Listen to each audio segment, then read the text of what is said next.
yung size ng lot na yan. Baka maka-apekto din yan sa ongoing na tower.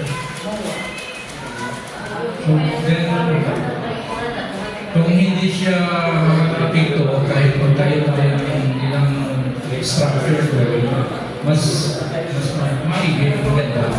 But then, we should not also discount na yung source yan ng income, yung tower yan. So, if ever na magtayo tayo ng structure na makaka-apekto doon, baka mawala yun. This is a big opportunity for us.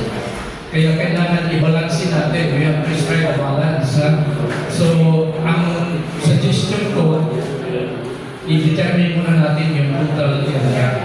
Ilan ba yun?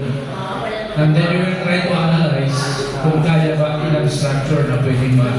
And then, of course, we will need the imprimatur. We need the consent of the body, the board of directors, because board of directors and the officers are the governing body. Tayo ang nag-decision eh. So, still subject for deliberation ng ating officers and the board of directors. It's not outright na we will run, di ba? So, okay, that's clear.